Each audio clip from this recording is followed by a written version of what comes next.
আসসালামু আলাইকুম রহমতুল্লাহ। আলহামদুলিল্লাহ, আমরা তায়েফ শহরে এসেছি।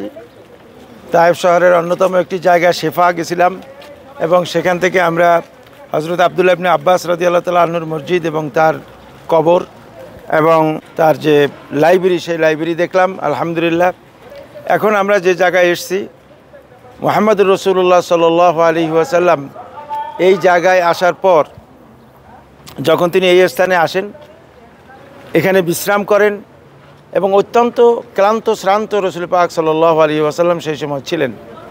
আসমানের ফেরেশতা হজরত জিবরিল আলাইহিস সালাম এসে রসুল পাক সাল্লাল্লাহু আলাইহি ওয়াসাল্লামকে বলেন যে এই পাহাড়ের যেই দায়িত্বে যেই ফেরেশতা আছেন, সেই ফেরেশতাকে যদি আপনি হুকুম করেন, আদেশ করেন, তাহলে এই দুই পাহাড়ের চাপে আপনার এই তায়েফবাসীকে আল্লাহ তাআলা ধ্বংস করে দিবেন।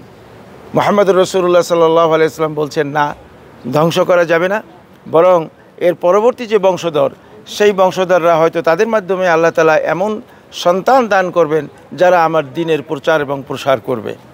তো সেই যে রসুল সাল্লাল্লাহু আলাইহি ওয়াসাল্লাম এই সময় একটা বিশেষ দোয়া করেন যে আল্লাহ, তুমি আমার যে এই দুর্বলতা, আমার এই দুর্বলতার শিকায়ত তোমার কাছে করছি, তুমি এই দিনকে বিজয় করো। এইভাবে তিনি বিশেষভাবে দোয়া করছেন এবং তায়েফের এই দোয়া হাদিসের কিতাবে অত্যন্ত পরিশুদ্ধ একটি দোয়া রয়েছে, সেই দোয়া এখানে বসে করেছেন। কিন্তু অনেকেই বলেন যে বুড়ি কাটা দিয়েছিল, সেই বুড়ির বাড়ি এখানে। আসলে মুহাম্মদুর রাসূলুল্লাহ সাল্লাল্লাহু আলাইহি ওয়াসাল্লাম তায়েফে ছিলেন মাত্র 10 দিন। এই দাওয়াতি কাজে এসে তিনি মাত্র 10 দিন এখানে ছিলেন এবং এই 10 দিনে মুশরিকদের বিভিন্ন নির্যাতনে তিনি অতিষ্ঠ ছিলেন। তার শরীর থেকে রক্ত প্রবাহিত হয়েছে। এমন অবস্থায় বুড়ির কাটা দেওয়ার যে ঘটনা, কোনো অবস্থাতেই তায়েফের এই মাটির সাথে বা তায়েফের এই শহরের সাথে তা কোনো অবস্থাতেই সংশ্লিষ্ট নয়।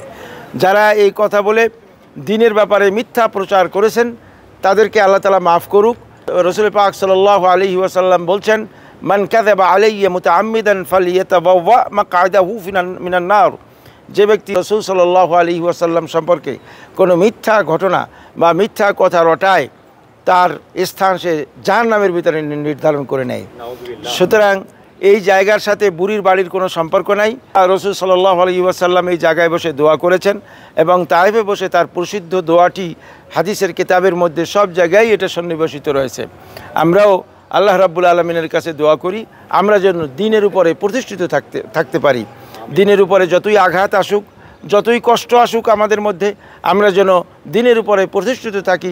মৃত্যু পর্যন্ত আল্লাহ রাব্বুল আলামিন দ্বীনের উপরে আমাদেরকে স্থির রাখুক, প্রতিষ্ঠিত রাখুক, এই দোয়া মহান রাব্বুল আলামিনের দরবারে করছি। সুবহানা রাব্বিকা রাব্বিল ইজ্জাতি আম্মা ইয়াসিফুন ওয়া সালামুন আলাল মুরসালিন ওয়া আলহামদুলিল্লাহি রাব্বিল আলামিন।